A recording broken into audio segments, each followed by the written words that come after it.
은혜 받으신 하나님의 말씀은 계시록 1장 4절부터 8절까지 말씀입니다.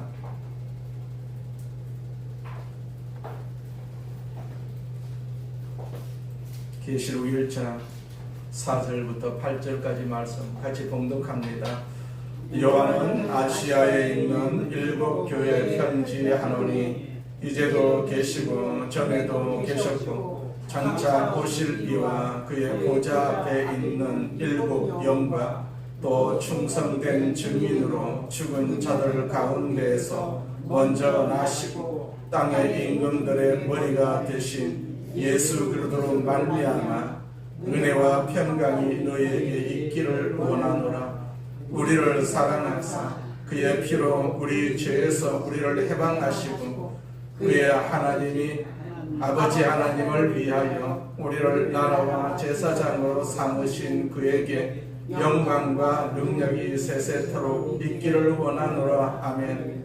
볼지어다 그가 구름을 타고 오시리니 곧 사람의 눈이 그를 보겠고 그를 찌른 자들도 볼 것이요 땅에 있는 모든 족속이 그로 말미암아 애곡하리니 그러하리라. 아멘. 주 하나님이 이르시되 나는 알파와 오메가라. 이제도 있고 전에도 있었고 장차 올 자요 전능한 자라 하시더라. 아멘. 할렐루야. 우리 옆 사람과 인사합니다. 예수님 안에서 좋은 일이 있습니다. 예수님 안에서 좋은 일이 있습니다. 성령 충만합시다. 인사합니다. 네, 성령 충만하십시다. 자, 앞에 있는 우리 구호 3번 선포합니다. 나는 하늘의 복 땅의 복을 받았습니다. 나는 하늘의 복 땅의 복을 받았습니다. 나는 하늘의 복 땅의 복을 받았습니다. 아멘. 좋으신 하나님 아버지, 우리에게 복 주심을 감사합니다. 아멘. 그 복이 하늘의 복입니다. 땅의 복입니다. 아멘. 우리가 이렇게 날마다 선포하오니 그 복이 우리 입술을 고백처럼 이루어지게 하여 주셔서 아멘. 우리가 이 세상 사는데 어려움 당하지 않게 하여 주옵시고 늘 하나님의 복으로 충만해서 찬송하는 저희들 되게 하여 주시옵소서. 오늘 우리 머리 위에 기름 부어주시고 친히 안수하여 주시옵소서. 우리를 치료하여 주셔서 건강하게 하여 주옵시고 우리를 더욱더 복되게 하여 주셔서 주님 나라의 귀한 증인으로 살 수 있도록 주께서 역사해 주시옵소서. 주의 말씀 같이 묵상합니다. 주님께서 성령으로 오셔서 같이 하여 주시고 은혜 내려 주시옵소서. 예수님의 이름으로 기도드립니다. 아멘. 다시 오실 예수 그리스도라는 제목으로 같이 은혜를 나누고자 합니다. 우리가 1945년 해방 이후 올해가 2026년 81주년을 맞이하는 강복절입니다. 어제가 강복절이었죠. 자, 이 강복절은 단순한 국가적 휴일을 넘어서 우리 성도들에게는 하나님의 주권과 또 영적 자유의 본질을 되새기는 그러한 은혜의 날이라고 할 수가 있어요. 광복은 그 말 그대로 빛을 되찾았다라는 뜻입니다. 그 억압과 어둠의 세월 속에서 빛을 되찾은 역사적 사건은 우리 인간의 힘을 넘어서 하나님의 주권적인 개입과 은혜였다라는 것을 우리가 충분히 알 수가 있지 않겠습니까? 이는 죄와 그 사망의 어둠 속에 살던 우리가 참빛이신 예수를 통해 가지고 구원의 빛을 되찾은 영적 광복과 깊이 연결이 됐죠. 성경 갈라디아서 5장 1절에 보니까 그리스도께서 우리를 자유롭게 하려고 자유를 주셨으니 다시는 종의 멍에를 매지 말라 그런 말씀을 하셨어요. 우리가 일제 억압에서 벗어난 것처럼 우리 성도는요 죄의 종노릇에서 해방된 그러한 존재입니다. 참된 자유는 내 마음대로 사는 방종이 아니고 사랑으로 서로 섬기고 하나님을 영화롭게 하는 삶입니다. 자, 선대들의 그 빗땀과 기도 그리고 하나님의 도우심으로 얻은 이 자유를 우리가 항상 감사함으로 지켜내야 되지요. 국가적 자유를 누리는 것에 그치지 않고 우리 여전히 어둠과 억압 속에 있는 그런 이웃들, 특별히 북한 동포들 그리고 다음 세대를 위해서 기도하면서 이 복음의 빛을 비추는 파수꾼의 역할을 우리가 다해야 한다라는 사실도 우리가 충분히 현실을 바라보면서 느낄 수가 있지 않습니까? 자, 우리가 믿고 있는 이 예수의 복음은 우리나라 이시조선, 그러니까 조선 왕조가 몰락해 가던 바로 그 시점에 한반도를 찾아왔어요. 그 복음이 1910년 한일 강제 병합을 앞둔 합병 전야에 그 조선은요, 외교권이 박탈당하고 1907년 고종이 강제 퇴위가 되고 대한민국 군대까지 해산되면서 한국 사회는 극심한 위기에 놓였어요. 바로 그때 전국에 메아리친 한 소리가 있었다고 합니다. 이런 소리입니다. 기독교는 오늘 한국인이 가진 유일한 희망이고 유일한 벗입니다. 그런 소리가 있었어요. 자, 복음과 교회는 일제 식민지가 된 그때 이 땅의 민중들에게 유일한 민족 희망의 근거지였다라는 사실입니다. 그때 도산 안창호 선생은 이렇게 외쳤다고 합니다. 나라의 독립은 인민에게 있으며 보호를 청하려면 이제 하나님께만 있을 뿐이요 라고 외쳤다고 합니다. 예나 지금이나 하나님이 유일한 진리라는 사실을 우리가 알 수가 있지 않습니까? 그때부터 하나님께서 이 나라를 지켜주시고 여기까지 오게 하신 하나님의 은혜를 우리가 항상 생각을 할 필요가 있어요. 자, 1세기에 로마의 지배를 받던 소아시아의 상황이 우리나라의 상황과 아주 유사했어요. 그 당시 초대교회가 가장 선호하던 지역이 바로 소아시아, 지금의 터키 지역입니다. 바울의 제1차, 제2차, 제3차 선교 여행의 중심지가 바로 소아시아 지역이었던 것을 우리는 충분히 기억하고 있지 않습니까? 예수님의 제자 사도 요한은 당시 자유를 잃어버리고 로마의 압제에 시달리던 사람들에게 예수 그리스도의 복음에 그 구원의 복음을 전하다가 체포를 당합니다. 그래서 소아시아로부터 남서안에 약 55km 떨어진 작은 섬, 길이가 12km, 폭이 7km에 불과한 아주 작은 섬 반모라는 섬으로 유배를 가게 됩니다. 이것이 주후 90년서부터 95년 사이에 로마의 도미티아누스 황제가 통치하던 그러한 시절에 일어났던 사건이었어요. 오늘 본문에 이어지는 계시록 1장 9절의 말씀은 그 당시의 상황을 우리에게 실감있게 증언합니다. 계시록 1장 9절 말씀에 보면 나 요한은 너희 형제요 예수의 환난과 나라와 참음에 동참하는 자라 하나님의 말씀과 예수를 증언하였으므로 말미암아 반모라는 섬에 있었더니 그렇게 기록을 하고 있어요. 그 유배 당시 요한의 나이가 80에서 90세 정도 이렇게 되었다고 합니다. 굉장히 연로하지 않습니까? 도미티아누스 황제의 비참한 유배형 특성상 난방시설이 전혀 없는 차디찬 그런 암석 동굴이나 아니면 채석장 근처에서 생활해야만 했었습니다. 얇은 옷가지와 차가운 바위 바닥 또 굴 안으로 불어 들어오는 비바라와 노년인 요한에게 지독한 관절통과 한기를 안겨주었다라고 그렇게 말하고 있어요. 자, 이 섬에서 주일을 맞은 어느 날 요한은 호련히 예배 중에 성령의 감동이 되어가지고 성령의 명하심을 따라 소아시아에 세워졌던 그 7교회를 향한 편지를 쓰기 시작합니다. 바로 그 편지가 요한계시록이거든요. 흔히 우리는 요한계시록 하면 종말론의 책으로만 기억하고 있습니다만은 이 편지의 핵심이 무엇일까요? 그것은 복음만이 역사의 소망이다. 복음만이 모든 사람의 궁극적인 희망이라는 메시지를 선포하고 있어요. 그리고 이 복음이 그들에게 마지막 승리를 안겨다 줄 것이다. 이것이야말로 계시록의 핵심적 메시지라고 할 수가 있습니다. 그렇다면 구체적으로 요한이 반모섬에서 썼던 복음, 그 반모섬에서 다시 한번 전했던 복음이 무엇일까요? 첫째로 복음은 예수의 피로 우리가 죄로부터 해방을 받았던 사건이죠. 정치적 자유를 상실하고 살아가는 사람들에게 있어서 가슴 설레는 최대의 소망, 최고의 소망이 있다면 바로 해방을 맞이하는 것이라고 할 수가 있을 것입니다.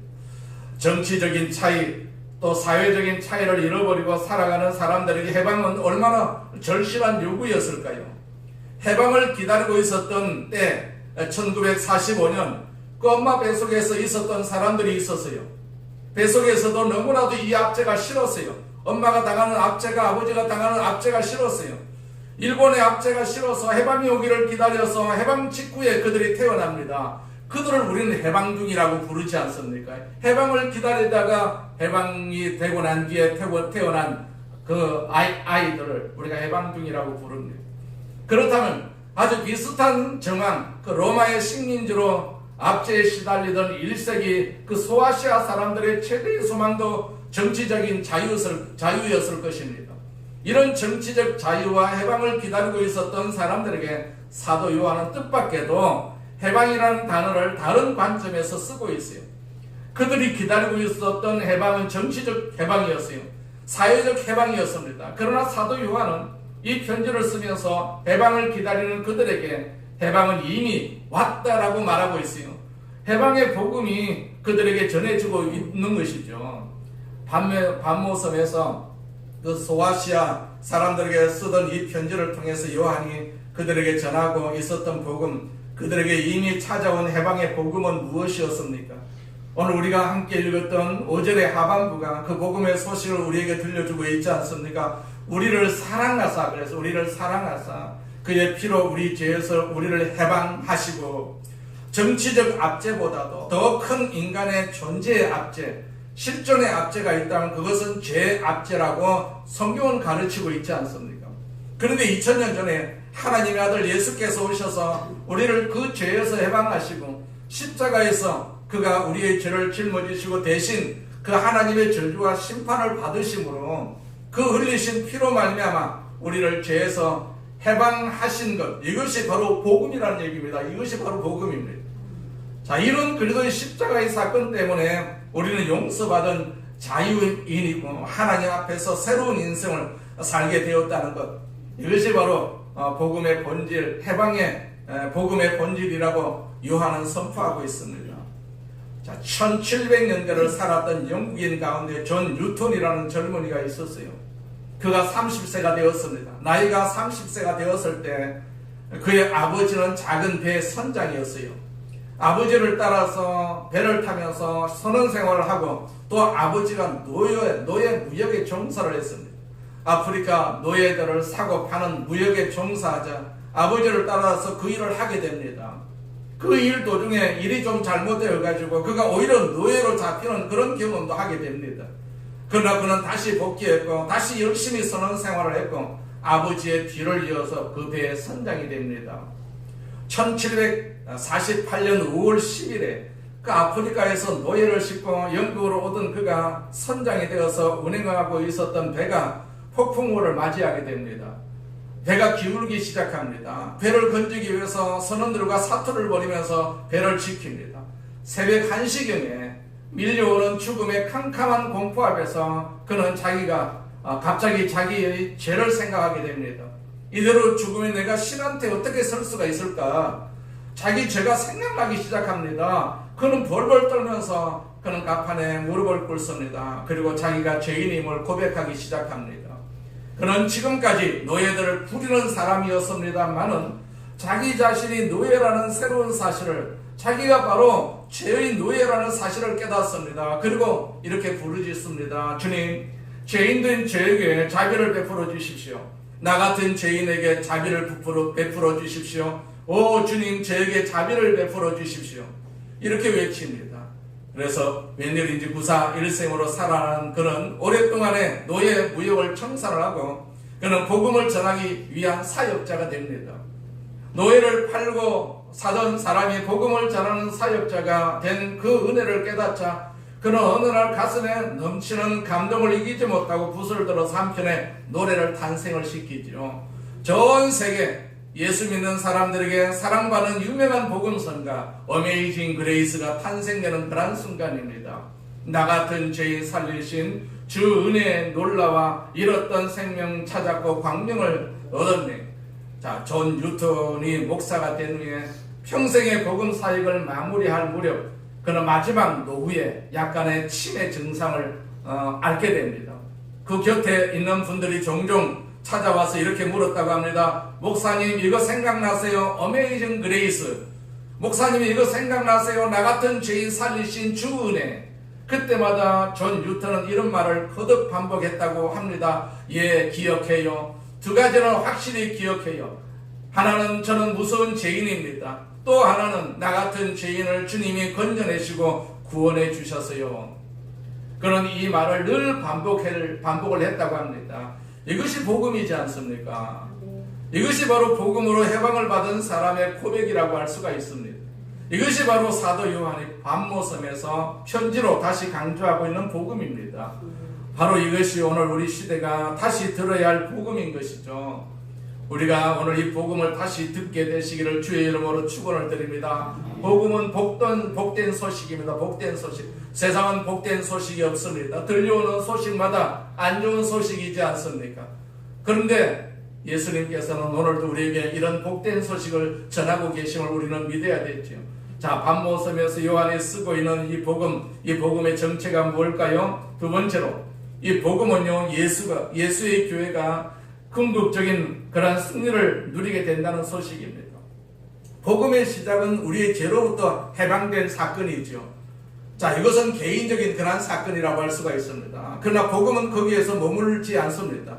한 걸음 더 나아가죠. 오늘 보면 6절의 말씀에 보니까 그의 아버지 하나님을 위하여 우리를 나라와 제사장으로 삼으신 그에게 영광과 능력이 세세토록 있기를 원하노라. 아멘. 그러고 있어요. 자, 주님은 우리를 구원하는 데서 그치지 않고 아버지 하나님을 위해서 우리를 나라로 삼아주셨어요. 나라로 삼아주셨어요. 하나님 나라 백성으로 삼아주셨다, 그 말이거든요. 그 나라는 천국입니다. 천국의 백성으로 이미 삼아주셨다. 그 다음은 제사장으로 삼아주셨다라고 기록을 하고 있어요. 나라와 제사장. 제사장이 누굽니까? 제사장은요, 하나님과 사람 사이에 그 중보자 역할을 하던 사람입니다. 백성들이 용서받도록, 백성들이 하나님의 영광을 볼 수 있도록, 백성들이 하나님의 능력을 경험할 수 있도록 그 백성들을 하나님 앞으로 인도하는 역할을 하는 제사장. 하나님은 우리를 그 제사장으로 삼아주셨어요. 나를 그 제사장으로 삼아주셨습니다. 개인적으로 나를 용서하시고 구원하시는데 끝나지 않고 이제 나를 통해 가지고 다른 사람들이 하나님의 영광을 볼 수 있도록 사람들을 주께로 인도하는 사역자로 나를 삼아주셨다, 이 선언이거든요. 그리고 이제 하나님 나라의 중심 공동체라고 할 수 있는 예수의 몸된 교회 일꾼으로 삼아주셨다라는 사실입니다. 교회는 복음을 전하는 유일한 공동체입니다. 그래서 사도 요한은 외로운 그 밤모섬에서 유배의 삶을 살면서도 한 가지를 분명히 믿었어요. 교회가 살아있는 한 소망은 계속된다. 교회가 살아있는 한 소망은 계속된다. 그래서 그는 저 바다 건너편에 있는 소아시아 지역에 있는 7교회를 생각을 하고 바라보면서 7교회를 향한 편지를 쓰게 됩니다. 요한계시록 1장 10절과 11절 말씀에 보니까 주의 날에 내가 성령에 감동되어 내 뒤에서 나는 나팔 소리 같은 큰 음성을 들으니 이르되 네가 보는 것을 두루마리에 써서 에베소, 서버나, 버가모, 두아디라, 사데, 빌라델비아, 라오디게아 등 7교회 보내라 하시기로 그렇게 기록을 하고 있습니다. 몇 교회입니까? 7교회라고 했어요. 7교회. 7교회가 어떤 교회입니까? 여기 에베소, 서머나, 버가모, 두아디라, 사데, 빌라델비아, 라오디게아, 이렇게 7교회입니다. 7교회요. 자, 7교회를 향해서 사도 요한이 편지를 쓴 것입니다. 이제 요한계시록 2장과 3장을 보시게 되면 바로 7교회를 향해서 편지를 쓴 것을 충분히 볼 수가 있어요. 에베소의 교회 사자에게 편지하기를, 또 서머나 교회 사자에게 편지하기를, 그렇게 2장과 3장이 7교회를 향한 편지를 보내는 것으로 기록되어 있습니다. 그런데 이 편지의 내용을 우리가 읽어보게 되면 각 교회마다 7교회가 각각 강점도 있고 약점도 갖고 있었던 교회임을 알 수가 있어요. 자, 요한은 7교회를 향해서 칭찬의 메시지를 보내고 동시에 책망의 메시지를 보냅니다. 그들의 강점은 칭찬을 받아서 마땅하겠지요. 자, 그러나 그들의 약점은 책망을 받아서 마땅한 것이었어요. 물론 특별한 환난의 측면에 있었던 그 서마나와 빌라델비아 교회를 향해서 책망은 다소 생략된 모습으로 나타나 있습니다. 그러나 어느 교회도 완벽한 교회는 없었어요. 지금도 그렇지 않습니다. 교회가 완벽해야 되는데 어디 교회가 완벽한 교회가 있습니까? 그럼에도 불구하고 놀라운 사실은 7교회를 향한 편지 가운데서 말미에, 그 편지 말미에는 반드시 이런 말로 끝나는 것을 볼 수가 있어요. 이기는 그에게는, 그랬어요. 교회는 이기고 이기는 것입니다. 이기는 그에게는. 여러분이 계시록 2장과 3장을 보시게 되면 2장 7절, 2장 11절, 2장 17절, 2장 26절, 3장 5절, 3장 12절, 3장 21절, 7교회를 향해서 7번 뭐라고 합니까? 이기는 그에게는, 이기는 그에게는. 다시 말하면 각 교회마다 연약함을 가지고 있었지만은 그럼에도 불구하고 그들에게 승리의 희망을 시사해 주고 있는 것입니다. 그들은 승리해야 하고 또 승리할 수 있다라고 말하는 것입니다. 교회는 끝까지 승리합니다. 세상은 승리한 것 같아도 세상은 망합니다. 우리가 다 알고 있지 않습니까? 세상이 망한다는 것 우리가 다 알고 있습니다. 그러나 교회는 아무리 작은 교회라 할지라도 반드시 교회는 승리합니다. 자, 사람들은 다 환난을 받고 멸망을 당하지만 우리 예수 믿는 사람들은 반드시 승리한다라는 사실을 우리는 기억할 필요가 있어요. 이 메시지는 오늘을 사는 우리에게도 얼마나 많은 시사점을 던지고 있습니까? 오늘의 한국교회, 특별히 개신교회 현실을 보면 과연 교회가 이 땅에, 교회가 이 대한민국의 역사의 희망이 한 번 더 될 수가 있을까? 그 대답은 매우 비관적일 수밖에 없지 않습니까? 그럼에도 불구하고 여러분, 이 질문은 결코 새로운 질문이 아니라는 사실을 기억할 필요가 있어요. 그 당시에도 똑같은 질문이 있었을 것 아니겠어요? 이게 영국에 살았던 유명한 설교 왕자 스펄전에게 어느 날 한 젊은이가 찾아와서 이런 질문을 던집니다. 목사님, 저는 교회 앞에 지쳤습니다. 자, 교회 현실 앞에, 교회 많은 문제 앞에 저는 지쳤습니다. 더 이상 교회 나가고 싶지 않습니다. 그러나 목사님이 혹시 제가 실망하지 않을 그런 교회, 완벽한 교회를 추천을 해 주신다면 제가 아직은 포기하지 않겠습니다. 혹시 그런 교회를 저에게 소개시킬 수 있습니까? 완벽한 교회라. 자, 잠시 스펄전 목사님은 고민을 합니다. 그 잠시 고민한 스펄전은 젊은 청년에게 이렇게 말합니다. 형제여, 자네가 좀 열심히 찾아보시오. 그 완벽한 교회를, 그리고 찾거들 나에게도 꼭 알려주시오. 나도 그 교회 멤버가 될 것입니다. 그러나 한 가지 충고할 것이 있는데, 당신이 그런 교회를 찾거든 당신은 결국 그 교회 멤버가 되지 마십시오. 왜요? 당신이 끼면 그날부터 그 교회의 완벽함은 깨질 것이기 때문이요. 그런 말을 했다고 합니다. 문제를 가지고 있는 우리가 형성하는 공동체는요, 언제나 문제를 동반할 수밖에 없지 않습니까? 어느 공동체든지 마찬가지입니다. 교회도 마찬가지지 않습니까? 그럼에도 불구하고 교회는 승리로운 공동체가 될 수가 있는가? 사도 요한은 그렇다라고 대답을 하는 것을 볼 수가 있습니다. 그것은 교회가 전혀 문제가 없기 때문이 아니라 우리가 겪을 수 있는 문제에도 불구하고 이 문제를 극복할 수 있는 성숙함이 우리에게 있다면, 그것을 극복해낼 수 있는 거룩함, 그러한 성화됨이 있다면 교회는 다시 한번 희망이 될 수가 있다는 얘기입니다. 그들이 바로 계시록 2장 3장에 묘사된 이기는 자들의 모습, 교회마다 연약함이 있지만 그러나 교회 안에 있는 살아있는 성도들, 살아있는 이기는 자들, 그들이 바로 희망이라는 것이니 희망. 이런 이기는 자들이 존재하는 한 우리의 연약함과 부족함에도 불구하고 교회는 여전히 세상의 희망이 될 수가 있다는 얘기입니다. 자, 계시록 3장 4절과 5절 말씀을 보겠습니다. 그러나 사태에 그 옷을 더럽히지 아니한 자 몇 명이 내게 있어 흰 옷을 입고 나와 함께 다니리니 그들은 합당한 자인 영고라. 이기는 자는 이와 같이 흰 옷을 입을 것이요 라고 기록을 하고 있어요. 여기 몇 명이라는 단어를 우리가 주목할 필요가 있어요. 교회가 전체적으로 취약하고 어렵다고 할지라도 만약 그 교회 안에 몇 명의 살아있는 성도들이 있다면 그 몇 명의 흰 옷을 입은 성도들, 거룩한 성도들, 그리고 자신의 연약함을 극복하고 성화를 이루어가면서 주님과 더불어서 동행하는 성도들이 있다면 그들 때문에 교회는 승리할 것이다 라는 얘기입니다. 그들 때문에. 그 일제 암울한 시대에 하나님이 한국 초대교회 안에 두셨던 하나님의 사람 몇 사람들이 있었어요. 길선주, 주기철, 손양은, 조만식, 이산재, 이 사람들을 보시고 하나님이 한국교회 등불을 끄지 않았다는 사실을 우리가 알 수가 있지 않습니까? 그리고 이런 사람들이 오늘 다시 존재할 수가 있다면 아직 우리는 절망할 필요가 없습니다. 그렇다면 문제가 뭐냐 하면 교회가 아닙니다. 교회가 아닙니다. 문제는 나인 것입니다. 나입니다. 나. 제사장인 우리입니다. 교회를 비판하는 것은 쉽습니다. 교회를 비판하는 나는 어떨까요? 나는 어떨까요?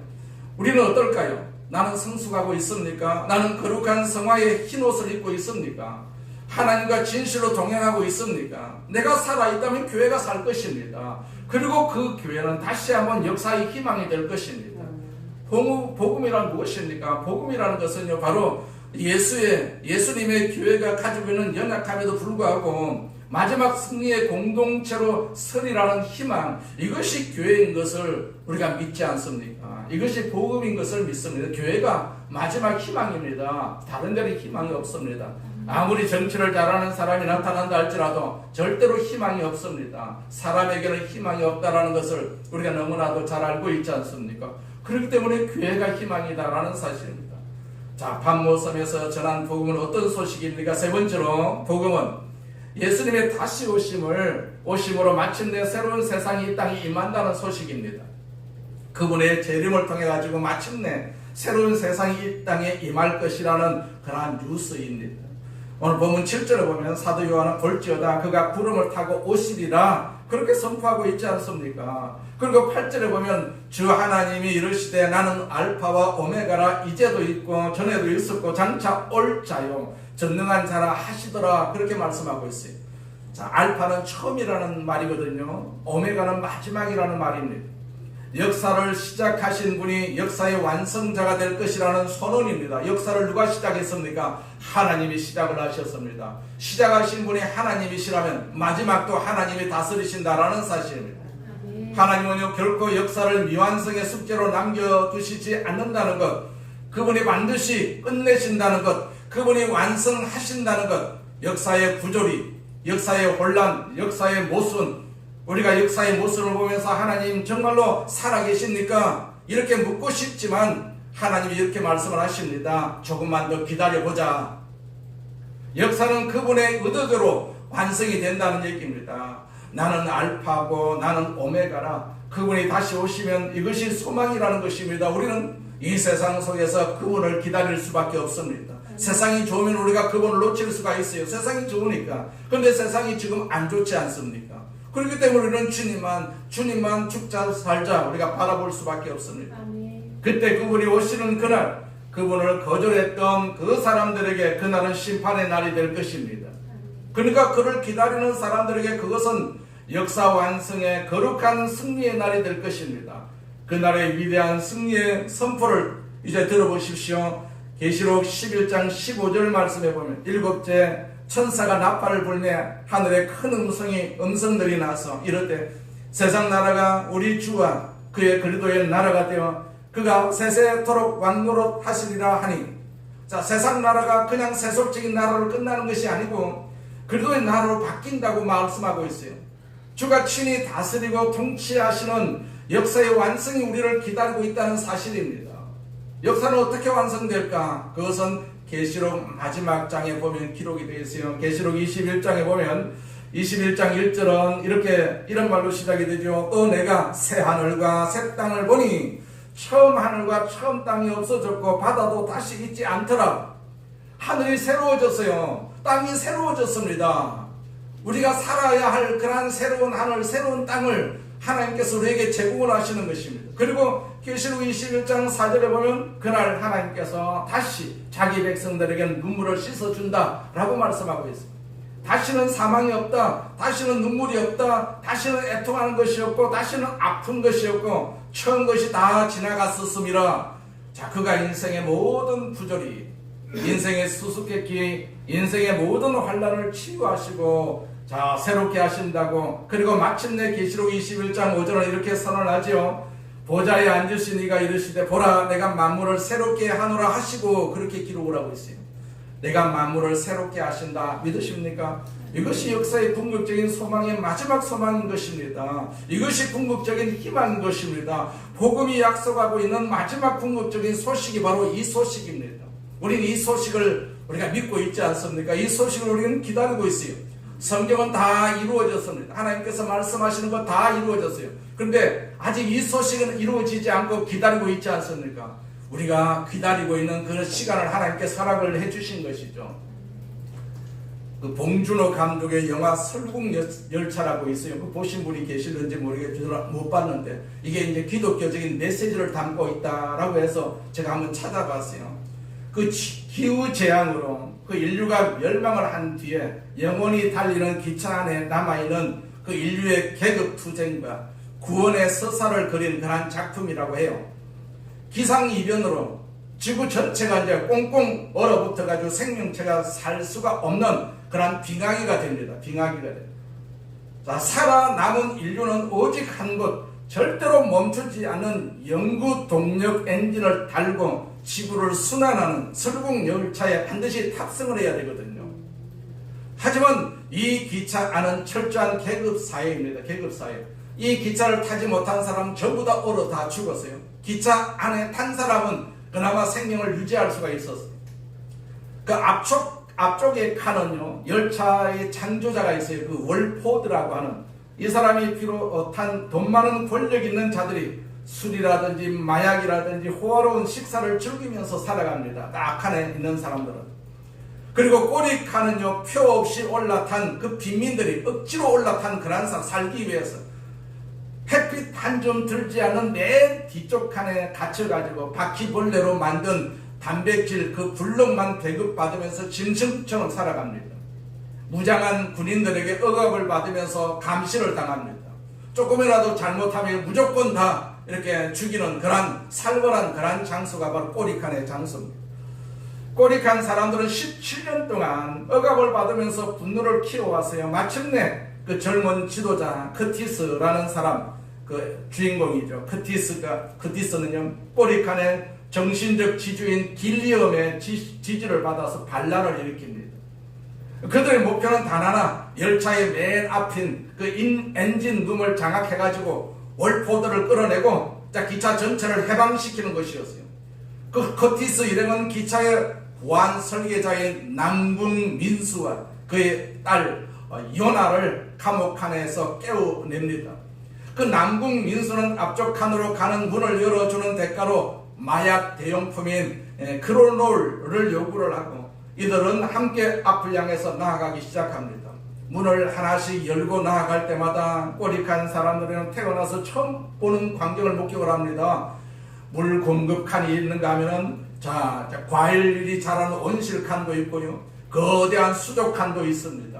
뭐 없는 칸이 없습니다. 세상에 누릴 수 있는 그런 모든 것을 다 갖추는 그런 칸들이 계속해서 앞쪽 칸에서 이어지고 있어요. 그 풍요로움은 꼬리칸의 비참함과 극명하게 대비가 됩니다. 이 과정에서 그 월포드의 군대와 도끼를 들고 싸우는 끔찍한 혈투가 벌어지기도 하고 월포드를 찬양하도록 세뇌 교육을 받은 교실칸을 지나기도 합니다. 그 전투와 암살자들의 습격 속에서 커티스는요, 자신의 오른팔과 같았던 동생 에드가를 잃어버리고 정신적 지주였던 길리안마저 월포드의 부하에게 처형당하는 슬픔을 겪습니다. 엄청난 희생 끝에 마침내 커티스, 남궁 민수, 요나 단 세 사람만이 맨 앞쪽 엔진룸 문 앞에 도착을 합니다. 여기서 커티스와 남궁 민수의 목적이 달랐어요. 커티스의 목표는 무엇입니까? 문을 열고 들어가서 엔진을 장악해가지고 그 시스템의 주인이 되는 거예요. 열차의 주인이 되는 것입니다. 그 남궁 민수의 목표는 앞쪽 문이 아니라 기차 바깥으로 통하는 옆쪽 문을 폭파하는 것이었어요. 그는 지난 17년 동안 기차 밖에 눈들이 조금씩 녹고 있는 것을 관찰해왔고 이제는 밖에서도 충분히 생존할 수가 있다고 믿었습니다. 월포들은 절대로 바깥에는 생존할 수가 없는 빙하기다. 그렇게 공발을 쳤던 것이죠. 그런데 남궁 민수는 가만히 열차의 창문을 이러다 보니까 눈이 조금씩 빙하기가 조금씩 녹는 것을 바라본 것이죠. 결국 커티스는 엔진룸 안으로 들어가서 기차의 창조자 월포드를 만나지요. 그리고 월포드는 충격적인 진실을 털어놓습니다.